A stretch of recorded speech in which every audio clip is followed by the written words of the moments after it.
ईमानदारी की परीक्षा। किसी जमाने की बात है, एक राजा अपनी नगरी पर खुशी से राज करता था। एक दिन एक सन्यासी राज दरबार में आया। राजा ने बड़े आदर के साथ उनका सम्मान किया। आइए महाराज, आइए, आपका स्वागत है। चिरंजीवी भव राजन। तुम्हारे राज्य में सब कुशल मंगल तो है ना? मुझे कोई चिंता नहीं स्वामी। मेरे राज्य की रक्षा के लिए वीर सैनिक तैनात हैं। मेरे बुद्धिमान मंत्री और वीर सैनिक मेरे लिए अपनी जान भी दे सकते हैं। और मुझे क्या चाहिए? हाँ, क्या यह सच है? लेकिन मैं नहीं मानता कि वे लोग तुम्हारे लिए अपनी जान भी दे सकते हैं। नहीं स्वामी, मैं सच कह रहा हूं। वो सब हमेशा कहते हैं कि वो मेरे लिए अपनी जान भी दे सकते हैं। लेकिन मुझे कुछ शंका है। कोई भी दूसरे के लिए अपनी जान नहीं देता। अगर आप चाहें तो आप उनकी परीक्षा ले सकते हैं स्वामी। तो फिर ठीक है। कल तुम तुम्हारे सारे मंत्री, सैनिक और अन्य गणों को दरबार में बुलाओ। मैं उनकी परीक्षा लूंगा। अगले दिन राज दरबार में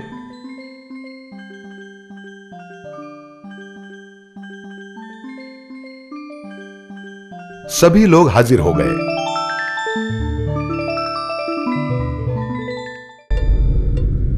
राजन, क्या तुम्हारे सभी लोग यहां आ गए? जी हां स्वामी, आप अपनी परीक्षा प्रारंभ कर सकते हैं। क्या तुम अपने राजा के लिए अपनी जान दोगे? हाँ, हम अपने राजा के लिए अपनी जान देंगे। महाराज की जय हो, महाराज की जय हो। तुम्हारे राजा के उज्जवल भविष्य के लिए मैं एक पूजा करना चाहता हूं। उस पूजा के लिए मुझे बहुत सारे दूध की जरूरत है। पूर्णमासी के दिन मैं वो पूजा आरंभ करूंगा। उस दिन यहाँ पर एक बहुत बड़ा बर्तन रखा जाएगा। मैं चाहता हूँ तुम सभी लोग उसमें एक एक कटोरा दूध डालो। जरूर महाराज, हम ऐसा ही करेंगे। पूर्णमासी के दिन सभी नागरिकों ने एक एक कटोरा दूध लाकर वहां रखे हुए एक बहुत बड़े बर्तन में जमा कर दिया। बाद में राजा ने जब उस बर्तन में झांक कर देखा तो उसे बहुत आश्चर्य हुआ, क्योंकि वह बर्तन तो सिर्फ पानी से भरा था। देखा राजन, क्या तुम देख रहे हो जो मैं भी देख रहा हूं? क्या अब तुम अपने आदमियों की असलियत जान चुके हो? इसमें तो दूध होना चाहिए था, लेकिन इसमें तो पानी भरा है। तुम्हें अपने किसी भी आदमी पर अंधविश्वास नहीं रखना चाहिए। जैसी आज्ञा स्वामी, अब मैं सत्य जान चुका हूं। बच्चों, हर एक आदमी ने यही सोचा कि सभी लोग तो दूध डालेंगे, तो फिर मेरे एक कटोरे पानी से क्या फर्क पड़ेगा। ऐसा विचार करके सभी ने उसमें पानी डाल दिया। ये वही लोग थे जो राजा के लिए अपनी जान देंगे ऐसा कहते थे। ये दुनिया ऐसी ही होती है बच्चों। दातृत्व की परीक्षा। एक छोटे से गांव में एक बहुत दानी व्यक्ति रहता था। वो गरीबों की हमेशा मदद करता था। रोज वो अपने घर के आंगन में बैठकर गरीब लोगों को दान देता था। जब वो दान देने बैठता था तब वहां एक आधे सुनहरे रंग की गिलहरी आती थी और कहती थी, अरे ये भी कोई दान है? क्या तुम सचमुच दानवीर हो? जब भी वो आदमी उस गिलहरी को पकड़ने जाता था वो वहां से भाग जाती थी। जो बात गिलहरी वहां कहकर जाती थी उस पर वो आदमी हमेशा सोचता था। अगले दिन हमेशा की तरह उस आदमी ने गरीब लोगों को दान देना शुरू किया और फिर से वो गिलहरी वहां आ गई। अरे ये भी कोई दान है? क्या तुम सचमुच दानी व्यक्ति हो? जैसे ही उस आदमी ने गिलहरी की तरफ देखा वो भागने लगी। हे रुको गिलहरी, यहाँ से भागो मत। उसकी बातें सुनकर गिलहरी रुक गई। मैं हमेशा गरीब लोगों को दान देता हूँ, तुम मुझे क्यों चिढ़ाती हो? अगर ये दान नहीं है तो फिर सही दान क्या है? तुम्हारा दान योग्य नहीं है। वहाँ एक बहुत ही बड़ा दानवीर व्यक्ति रहता है। दान तो उसने दिया था। अच्छा, कौन है वो? मुझे उसके बारे में बताओ। पास ही के गांव में एक बहुत गरीब व्यक्ति रहता था। वो अपनी बीवी और एक बच्चे के साथ रहता था। कुछ दिन खाना न मिलने के कारण वो सब बहुत भूखे थे। बड़े दिनों बाद उन्हें कुछ आटा मिला। उस आटे से उन्होंने कुछ रोटियां बनाई। फिर वो सब इकट्ठा खाने बैठे, तभी किसी ने दरवाजा खटखटाया। उसने देखा कि दरवाजे पर एक अतिथि खड़ा था। श्रीमान, मैं बहुत भूखा हूँ और लंबी यात्रा करने के बाद बहुत थक गया हूँ। कृपया मुझे कुछ खाने के लिए दीजिए। कृपया अंदर आइए। उस अतिथि ने जल्दी जल्दी रोटियां खानी शुरू कर दी। ये रोटियां मेरे लिए काफी नहीं हैं। मैं बहुत दिनों से भूखा हूं और मुझे बहुत जोरों की भूख लग रही है। क्या आप मुझे कुछ और रोटियां दे सकते हैं? उस गरीब आदमी की पत्नी ने अपने हिस्से की रोटी भी उस अतिथि को दे दी। मेरी भूख अभी नहीं मिटी है, कृपया मुझे और रोटियां दीजिए। उस गरीब आदमी के बेटे ने अपने हिस्से की रोटी भी उस अतिथि को दे दी। अतिथि वो सारी रोटियां खा गया। धन्यवाद, अब मेरा पेट भर गया। आपकी बहुत कृपा है। कृपया मुझे कुछ पानी पीने के लिए दीजिए। रोटियां खाकर वो अतिथि वहां से चला गया। उस रात उस घर के सभी लोग भूख से तड़पते हुए मर गए। मुझे उस घर में थोड़ा सा आटा पड़ा हुआ मिला, जो खाने के बाद मेरा आधा शरीर सोने का बन गया। अब तुम मुझे बताओ, तुम जो दे रहे हो क्या वो सही मात्रा में दान है? क्या तुम अभी अपने आप को दानी व्यक्ति मानते हो? उस दानी व्यक्ति की गर्दन अब शर्म से झुक गई। नहीं, मैं सही दानी व्यक्ति नहीं हूं। मैं हमेशा सबसे पहले खुद के बारे में सोचता हूं। अपने लिए रखकर जो बचा हुआ होता है वही मैं दान के स्वरूप में दे देता हूं। वो आदमी सच्चा दानवीर था और वही एक सच्चा दान है, मेरा नहीं। उस गिलहरी ने फिर आगे उसे कहा कि मैं सारे देश भर उस गरीब आदमी जैसी दानी व्यक्ति ढूंढ रही हूं, लेकिन मुझे वो नहीं मिली। इसलिए मेरे शरीर का आधा हिस्सा अब भी सामान्य है, सोने का नहीं। इसलिए मैंने तुमसे कहा कि तुम योग्य दानी व्यक्ति नहीं हो। बच्चों, आज की दुनिया में सच्चा दानवीर मिलना बहुत मुश्किल है। काम ही पूजा है। एक छोटे से गांव में एक गरीब आदमी अपने छोटे से झोंपड़े में रहता था। एक दिन उसने बहुत सारी संपत्ति का सपना देखा।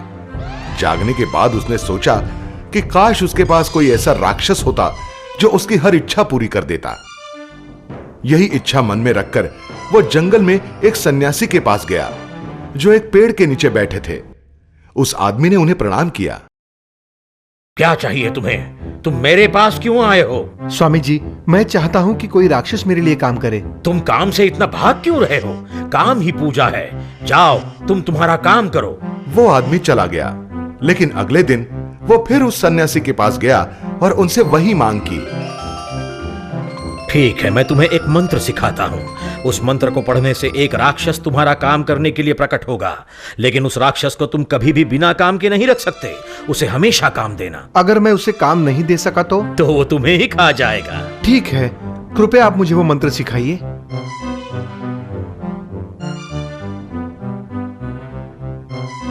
एक पेड़ के नीचे बैठकर उस गरीब आदमी ने उस मंत्र का जाप करना शुरू किया।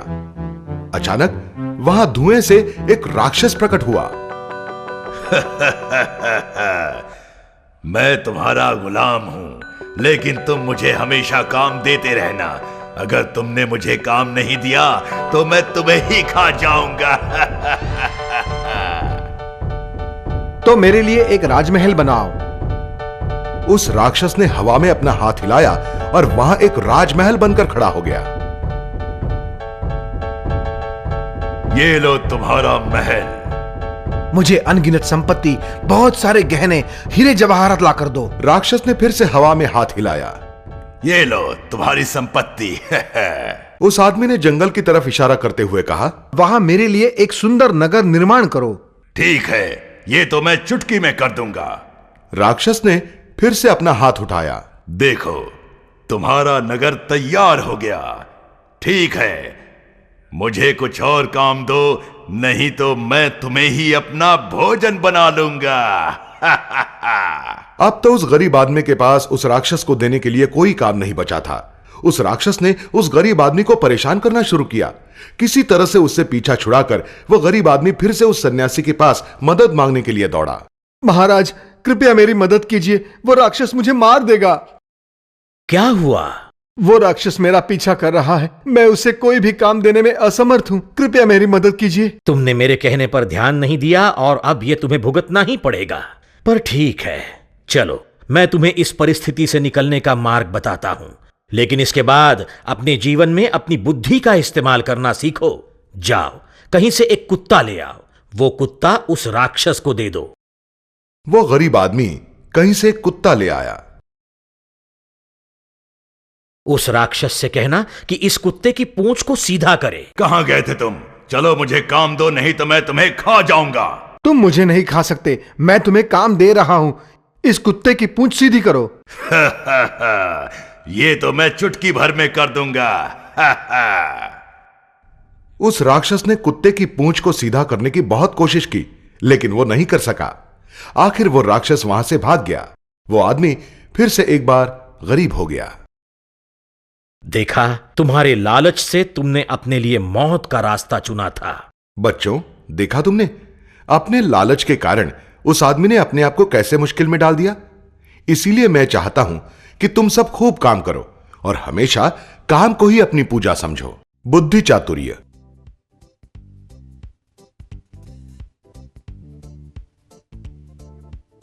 एक रात एक आदमी को एक बहुत ऊंचे मीनार में बंदी बनाकर रखा गया। वो आदमी बहुत भूखा और प्यासा था। ना तो वो ऊपर जा सकता था और ना वो नीचे आ सकता था। उसी वक्त उसका एक मित्र वहां से गुजर रहा था। उसने ऊपर देखा। क्या तुम मुझे सुन सकते हो? मैं तुम्हारा मित्र हूं। आओ मित्र, देखो मैं यहाँ कैसी परिस्थिति में पड़ा हूँ। लगता है भूख और प्यास से मैं कुछ ही दिनों में मर जाऊंगा। तुम बिल्कुल चिंता मत करो दोस्त, मैं तुम्हें यहां से बचा लूंगा। मैं यहां कल फिर आऊंगा। अगले दिन वह मित्र अपने साथ कुछ चीजें लेकर फिर से वहां आ गया। क्या तुम सुन रहे हो? देखो, मैंने अभी एक मधुमक्खी को ऊपर भेजा है। वो तुम्हारे पास रेंगते या उड़ते हुए आएगी। क्या तुम मुझे सुन सकते हो? लेकिन वो मधुमक्खी कैसे आएगी? क्या वो मुझे यहाँ से निकाल पाएगी? अरे वो मधुमक्खी सिखाई हुई है। उसके गले में मैंने जो रेशम का धागा बांधा है उसे तुम छुड़ा लो। ठीक है दोस्त, मैं तैयार हूँ। वो मधुमक्खी उड़कर उस मीनार के ऊपर चली गई और उस आदमी ने उसे वहां पकड़ लिया। क्या मैं ये धागा खींच लूं? लेकिन इतने से धागे से मैं कैसे छूट सकता हूँ? अरे उस धागे को जरा खींचो। उस धागे से एक मोटी रस्सी बंधी हुई है जो नीचे आने के लिए काफी है। उस रस्सी की सहायता से वो आदमी नीचे आया और नीचे खड़े अपने दोस्त से मिला। दोनों मित्र एक दूसरे के गले मिले। देखो, मैंने तुम्हारे लिए खाना भी लाया है। धन्यवाद दोस्त, आज तुमने मेरी मदद की है। मैं तुम्हारा ये उपकार कभी नहीं भूलूंगा। तुमने अपनी बुद्धिमत्ता से आज मेरी जान बचाई है। बच्चों, हमें जिंदगी में हमेशा दूसरों की मदद करनी चाहिए, लेकिन ऐसा करते समय अपने दिमाग और अपने बुद्धि चातुर्य का इस्तेमाल अवश्य करना चाहिए। कर्तव्य। एक घने जंगल में एक साधु एक पेड़ के नीचे बैठकर तप कर रहा था। उसी पेड़ की ऊपरी शाखा पर एक कौवा और एक बगुला आपस में झगड़ा कर रहे थे। उसी वक्त कौवे के कुछ पंख उस साधु के शरीर पर गिरे। उस साधु को बहुत गुस्सा आया। कौन है वहां? तुम्हारी हिम्मत कैसे हुई मेरा ध्यान भंग करने की? और अगले ही क्षण वे दोनों पंछी राख का ढेर बन गए। वाह, मेरा तप सफल हुआ। मैं कामयाब हुआ। मुझे दिव्य शक्ति मिल गई। वो साधु अब एक छोटे से गांव में पहुंचा और वहां एक छोटी सी कुटिया के सामने जाकर खड़ा रहा। माते, मैं एक साधु हूं। कृपया मुझे कुछ खाने के लिए दे दीजिए। मैं बहुत भूखा हूं। उस कुटिया के अंदर से एक औरत ने जवाब दिया। कृपया प्रतीक्षा करो बेटा। साधु को अब गुस्सा आया। जल्दी करो माते, तुम नहीं जानती मैं कौन हूं। मैं एक बहुत बड़ा साधु हूं। लेकिन इस बार भी घर के अंदर से जवाब आया। अपने आप को इतना बड़ा मत समझो बेटा। तुमने क्या समझ रखा है मैं कोई कौवा या बगुला हूँ? शांत रहो। आश्चर्य में खोकर वो साधु वहीं पर खड़ा रहा और उस औरत की राह देखने लगा। कुछ देर बाद उस कुटिया से एक औरत बाहर आई और उसने उस साधु को भोजन दिया। वो साधु उस औरत के सामने नतमस्तक हो गया। माते, आपने जंगल में घटी घटना कैसे जान ली? मेरे मन का विचार आपने कैसे जान लिया? देखो, ना तो मैं तुम्हारे जैसी कोई महान साधु हूँ और ना मैं ध्यान धारणा करती हूँ। मैं तो हर रोज अपना कर्तव्य अच्छी तरह से निभाती हूँ। मेरे पति बहुत बीमार हैं। मुझे उनकी पूरी तरह से देखभाल करनी पड़ती है और इसीलिए मैंने तुम्हें थोड़ी देर रुकने के लिए कहा। जिंदगी भर इसी कर्तव्य ने ही मुझे ये शक्ति दी है कि मैं तुम्हारे मन की बात जान सकूं। माते, कृपया मुझे बताइए कि मेरे मन के ज्ञान की तीसरी आंख कब खुलेगी। कृपया मुझे रास्ता बताइए। मुझे जो भी पता था मैंने तुम्हें बता दिया। अगर तुम कुछ और जानना चाहते हो तो तुम करीब के गांव में जाओ और वहां एक कसाई से मिलो। उस औरत ने साधु को भोजन दिया। मैं चाहती हूँ कि ये खाना खाकर समाधानी होकर उस गांव जाओ और फिर उस कसाई से मिलो। धन्यवाद माते, जैसी आपकी इच्छा। साधु उस करीबी गांव में गया जहां वो कसाई अपने छुरे को साफ कर रहा था, तेज कर रहा था। आइए स्वामी जी, क्या उसी औरत ने आपको मुझसे मिलने के लिए कहा जिसने आपको भोजन दिया? अब हाँ, तुम्हें कैसे पता चला? यही नहीं, मुझे तो जंगल में घटी हुई बगुले और कौवे की राख भी मालूम है। जरा रुकिए, मैं अभी वापस आता हूँ। वो कसाई अपने घर के अंदर चला गया और कुछ देर बाद वापस बाहर आया। हमारा जीवन अपने आप में ही एक कर्तव्य है, कर्म है। अगर हम उसे अच्छी तरह से निभा सके तो फिर हम अपने जीवन में हर चीज पा सकते हैं। एक विद्यार्थी का कर्तव्य है कि वो अपनी पढ़ाई बहुत ही ध्यान से और अच्छी तरह से करे। एक साधु होने के पश्चात आपका ये कर्तव्य है कि इस संसार की शांति के लिए आप अपना कर्म करें। लेकिन अब मेरा कर्तव्य तो मेरी दुकान को खोलना है, इसलिए अब मुझे आज्ञा दीजिए स्वामी। वो कसाई अपना कर्तव्य करने चला गया और वो साधु अपने रास्ते अपना कर्तव्य करने के लिए चला गया। बच्चों, हमें हमारा आत्मज्ञान मिलने का सिर्फ एक ही रास्ता है और वो है कि हम हमारा कर्तव्य बहुत ही सच्चे दिल से करें। सही रास्ते अपना कर्तव्य करना ही आपको साहस और ताकत दिलाएगा, बुद्धिमत्ता दिलाएगा और आगे चलकर यही मन की शक्ति तुम्हारे मन में छुपे ईश्वर को दिखाएगी, आत्मज्ञान दिलवाएगी। बुरी संगत से दूर रहो।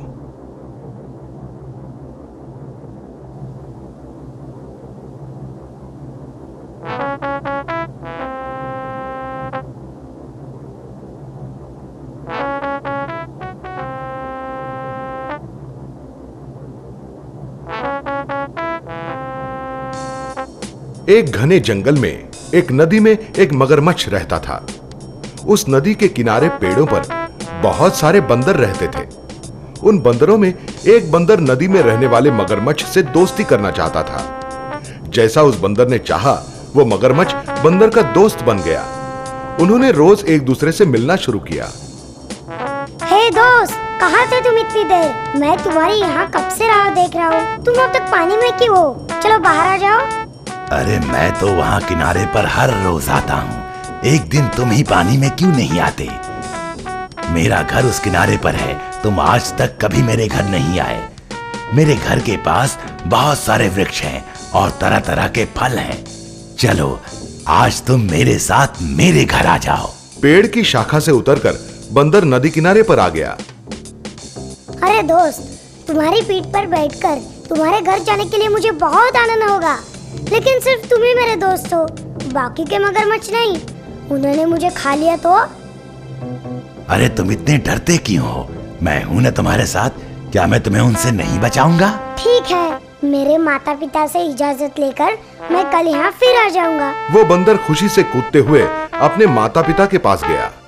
माँ, पिताजी, क्या मैं कल अपने मगरमच्छ दोस्त के साथ बाहर जा सकता हूँ? मेरा दोस्त मुझे बुला रहा है, बल्कि वो मुझे बहुत दिनों से निमंत्रण दे रहा है। अगर इसके बाद एक बार भी मैंने तुम्हें उस मगरमच्छ के साथ देख लिया तो याद रखना, तुम्हारी खैर नहीं। दूसरे दिन निराश होकर बंदर नदी किनारे मगरमच्छ से मिला। क्या हुआ मेरे दोस्त, चलो निकले। मेरे माता पिता घर में नहीं है। उनके आने से पहले मुझे घर छोड़ दोगे? हाँ हाँ, जरूर, क्यों नहीं। अरे हम तो यूं गए और यूं आए। एक छलांग लगाकर बंदर उस मगरमच्छ की पीठ पर बैठा। उन्होंने नदी में यात्रा शुरू की। उस यात्रा से बंदर तो बहुत खुश दिखाई दे रहा था। वाह, कितना मजा आ रहा है। मैं तो बहुत आनंद ले रहा हूँ इस यात्रा का। तुम्हारा आनंद ज्यादा देर तक नहीं टिकने वाला। अब थोड़े ही समय में तुम मरने वाले हो। मेरी माँ बीमार है और उसे ठीक होने के लिए बंदर के दिमाग की जरूरत है। और मेरे पिताजी को तो बंदर का कलेजा बहुत अच्छा और स्वादिष्ट लगता है। उन दोनों के लिए मैं तुम्हें यहां से ले जा रहा हूं, मूर्ख। अरे क्या कह रहे हो दोस्त? काश तुमने मुझे सुबह ही ये सब कुछ बता दिया होता। निकलने से पहले मैंने तो मेरा दिमाग, कलेजा और हृदय धोकर सुखाने के लिए डालियों पर रखा है। क्या मेरे मित्र को मैं इतना भी नहीं दूंगा? और फिर तुम्हारे माता पिता तो मेरे माता पिता जैसे ही हैं। मुझे माफ कर दो, मुझे पता ही नहीं था कि तुम मेरे इतने सच्चे दोस्त हो। चलो हम फिर से वापस चलते हैं और तुम्हारा दिमाग, कलेजा और हृदय पेड़ से लेकर आते हैं। मुझे भी बंदर का हृदय खाए हुए बहुत दिन हो चुके हैं। वे दोनों फिर से नदी किनारे आ पहुंचे। किनारे पर पहुंचते ही बंदर एक छलांग में पेड़ के ऊपर जा बैठा। जल्दी करो, सब कुछ ले लो और वापस आ जाओ। अरे बेवकूफ, नीच, एक मित्र का रूप दिखाकर तुमने मुझे फंसाया है। तुमने मुझे धोखा दिया है। तुम्हें क्या लगा कि तुम मुझे खा जाओगे? तुम तो महामूर्ख हो। तुम्हें तो इतना भी नहीं पता कि शरीर के ये सब हिस्से अलग करके टांगना असंभव है। अरे, इस बंदर ने तो मुझे मूर्ख बना दिया। हे भगवान, काश मैंने अपने माता पिता की बात पहले ही मान ली होती। देखो बच्चों, अगर तुम्हारे दोस्त तुम्हें कोई हानि पहुंचाना चाहते हैं तो फिर ऐसे दोस्तों से दूर ही रहना। उनसे दूर रहने में ही तुम्हारी भलाई है। संकुचित प्रवृत्ति ना रखें।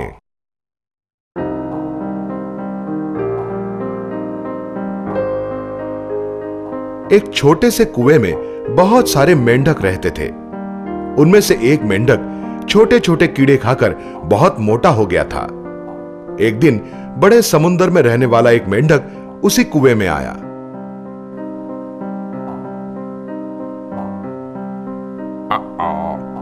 अरे कौन हो तुम और कहां से आए हो? मैंने तुम्हें पहले यहाँ कभी नहीं देखा। मैं तो समुद्री मेंढक हूँ, बहुत बड़े समंदर से आया हूँ। समुंदर क्या होता है और वो कैसे दिखता है? समंदर तो बहुत बड़ा होता है और उसमें बहुत सारा पानी भी होता है। क्या वो इस कुएं से भी बड़ा होता है? क्या उसमें इससे ज्यादा पानी होता है? बहुत बड़ा होता है। छोटे मेंढक ने एक बड़ी छलांग लगाकर दिखाई और समुद्री मेंढक से पूछा, क्या वो इतने आकार का होता है? समुद्री मेंढक फिर से हंसा। वो तो इससे कहीं बड़ा होता है। फिर वो छोटा मेंढक 2 बार कुएं के इस कोने से उस कोने तक गया। क्या उसकी लंबाई अब इतनी होती है? अब तो वो समुद्री मेंढक जोर जोर से हंसने लगा और हंसते हंसते लोटपोट हो गया। अरे मूर्ख, उस आकाश की तरफ देखो, समंदर भी इतने ही बड़े आकार का होता है। उसकी बातों पर छोटे मेंढक को बड़ा गुस्सा आया। वो जोर से चिल्लाया, अरे ओ समुद्री मेंढक, बको मत। इस कुएं से तो कुछ भी बड़ा नहीं हो सकता। ये मेंढक कहता है कि समुंदर कुएं से बड़ा होता है। चलो सब लोग इकट्ठा हो जाओ और इसे यहाँ से मार भगाओ। कुएं में रहने वाले सारे मेंढक इकट्ठा हो गए और उन्होंने मिलकर उस समुद्री मेंढक को वहां से भगा दिया। मेरे बच्चों, तुम कुएं के उस मेंढक की तरह संकुचित प्रवृत्ति के मत बनो। अगर तुम्हें कोई अच्छे विचार सुनाता है तो तुम्हें उसे ध्यान से सुनना चाहिए और उस पर अमल करना चाहिए। निर्भय यत्न। एक समय की बात है। एक दिन एक घने जंगल से नारद मुनि गुजर रहे थे। नारायण नारायण। नारद मुनि के रास्ते पर एक साधु तपश्चर्या कर रहा था। मुनिवर, आप कहाँ जा रहे हो? नारायण नारायण, मैं स्वर्गलोक जा रहा हूँ। आपसे मिलकर खुशी हुई। मुनिवर, जब आप स्वर्गलोक जाओगे तब क्या आप ईश्वर से मेरा एक सवाल पूछेंगे कि मुझे अंतर्ज्ञान कब होगा? मैं जरूर पूछूंगा। नारायण नारायण। नारद मुनि वहां से चल दिए। थोड़ा आगे जाते ही उन्होंने एक नौजवान को देखा जो वहां नाच रहा था और गा रहा था। ला ला ला ला ला ला ला ला ला ला ला ला ला ला। प्रणाम मुनिवर, आप कहाँ जा रहे हो? मैं स्वर्ग जा रहा हूँ। मैं नारद मुनि हूँ। ओ, तो आप हैं नारद मुनि। आपसे मिलकर बड़ी खुशी हुई। मुनिवर, क्या आप मेरे लिए ईश्वर से एक प्रश्न पूछेंगे और मुझे बताएंगे स्वामी कि मुझे अंतर्ज्ञान कब होगा? जरूर, मैं जरूर बताऊंगा। नारायण नारायण। धन्यवाद मुनिवर। नारद मुनि को प्रणाम करके वो युवक चला गया और नारद मुनि स्वर्ग चले गए। कुछ दिनों बाद नारद मुनि फिर से उसी जंगल से गुजर रहे थे। मुनिवर, मुझे अंतर्ज्ञान कब होगा? ईश्वर ने आपसे क्या कहा? हाँ, मैंने ईश्वर से पूछा। उन्होंने कहा कि और 4 जन्मों के बाद ही आपको अंतर्ज्ञान होगा। क्या?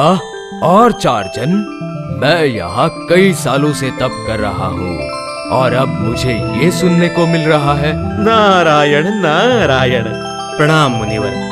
ईश्वर ने क्या कहा? मुझे अंतर्ज्ञान कब प्राप्त होगा मुनिवर? ये वृक्ष देख रहे हो? इस वृक्ष पर जितने पत्ते हैं उतने जन्मों के बाद ही तुम्हें अंतर्ज्ञान होगा। यह सुनकर वो युवक खुशी से कूदने लगा। मुनिवर, इस जंगल में तो कई बड़े बड़े वृक्ष हैं, लेकिन कितना खुशकिस्मत हूं मैं कि ईश्वर ने मेरे लिए एक छोटा वृक्ष चुना। मैं बहुत खुश हूं मुनिवर, मैं बहुत खुश हूं। पुत्र, तुम्हारा आशावाद और तुम्हारे निरंतर प्रयत्नों ने मुझे जीत लिया है और इसलिए तुम्हें अंतर्ज्ञान अभी होगा, अभी इसी वक्त।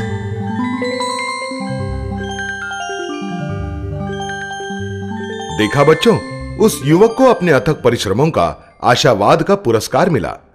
वो युवक अनगिनत जन्मों तक यज्ञ करने के लिए तैयार था। कोई भी चीज उसके निश्चय को नहीं हिला सकी, लेकिन वो साधु सिर्फ 4 जन्मों की बात सुनकर थक गया और उसने तप करना छोड़ दिया। स्वयं परीक्षण। एक घने जंगल में एक पेड़ पर एक कौवे ने घोंसला बनाया था। उसमें कौवे ने अंडे डाले थे। कौवे के अंडों के साथ वहां एक तोते का अंडा भी था। कौवे ने उन अंडों को उबाना शुरू किया और वो बच्चों के आने की प्रतीक्षा करता रहा। अंडे उबकर उनसे बच्चे बाहर आए। कुछ दिनों के बाद उस झाड़ की एक दूसरी शाखा पर एक बड़ा तोता आकर बैठा। कौवों के साथ घोंसले में तोते को देखकर उसे बहुत आश्चर्य हुआ। तुम तो एक तोता हो, फिर तुम काव काव क्यों कर रहे हो? नहीं, मैं तो एक कौवा हूँ। नहीं बेटा, तुम तो तोता हो। नहीं, मैं सचमुच कौवा हूँ। निराश होकर वो बड़ा तोता वहां से चला गया।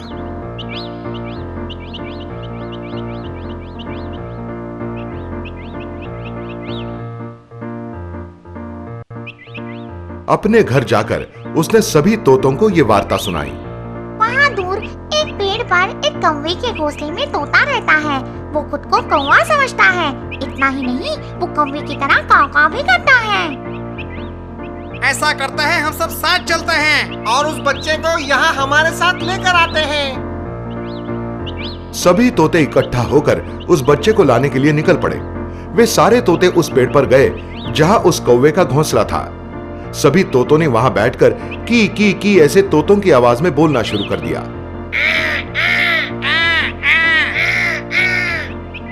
लेकिन वहां सारे कौवों ने काव काव करना शुरू किया। काव काव काव काव काव काव की। क्या अब तुम्हें पता चला कि तुम एक तोते हो, कौवा नहीं? उस छोटे तोते को अब समझ में आ गया कि वो एक तोता था, न कि एक कौवा। उसने अपने सारे दोस्तों को अलविदा कहा और वो उन सारे तोतों के साथ वहां से उनके घर चल दिया। बच्चों, एक बात मैं तुम्हें समझाना चाहता हूं कि अगर तुम्हें कभी खुद को समझने का मौका मिले तो उसे कभी खोना नहीं। खुद को जानने के बाद तुम अपना चरित्र और व्यक्तिमत्व ऊंचा उठा सकोगे। स्वार्थ का मतलब नाश। एक घने जंगल में एक नदी बहती थी। नदी के किनारे बैठकर एक आदमी मछलियां पकड़ रहा था। चलो, इतने समय बाद एक छोटी सी मछली तो मिली। उसने उस मछली को जमीन पर फेंक दिया। कृपया मुझे क्षमा करो, जाने दो, मैं बहुत छोटा हूँ। मुझे ले जाकर तुम्हें क्या मिलेगा? अगर तुम मुझे जाने दोगे तो मैं तुम्हें एक उपहार दूंगा। उस मछुआरे ने उस मछली को फिर से नदी में डाल दिया। उस मछली ने उस मछुआरे को एक फांसा दिया। ये लो, ये फांसा फेंकने से तुम्हें 3 वर मिल जाएंगे। वो फांसा लेकर वो मछुआरा अपने घर चला गया। मछुआरा और उसकी बीवी के नाक बहुत भद्दे थे। उस मछुआरे ने मछली ने दिया हुआ फांसा अपनी बीवी को दिखाया। अरे वाह, कितना सुंदर है, लेकिन ये तो सिर्फ एक फांसा है। अरे ये कोई मामूली फांसा नहीं है जैसा तुम सोच रही हो। ये एक जादुई फांसा है। एक मछली ने मुझे दिया है। उसने कहा कि ये फांसा डालने पर हमें 3 वर मिल जाएंगे। हम अपने लिए बहुत सारा सोना और धन मांगते हैं। अरे नहीं, पहले तो हम उससे हमारे लिए एक सुंदर नाक मांगेंगे। नहीं नहीं, धन तो सुंदर नाक से कई बेहतर है। फांसा, हमें सुंदर नाक दे दो। और अचानक उन दोनों का सारा शरीर सुंदर नाकों से भर गया। हाँ? अरे बाप रे, ये क्या हुआ? बाप रे, यहाँ तो इतने सारे नाक आ गए। मछुआरे ने दूसरी बार फांसा फेंका, हमें बिल्कुल नाक नहीं चाहिए। लेकिन इस वक्त उन सारे नाकों के साथ उनका अपना नाक भी गायब हो गया। मछली ने दिए हुए 2 वर तो व्यर्थ हो गए। उन्होंने कुछ देर सोचा और फिर एक बार, तीसरी और आखिरी बार उस फांसे को फेंका। हमें हमारी नाक वापस चाहिए।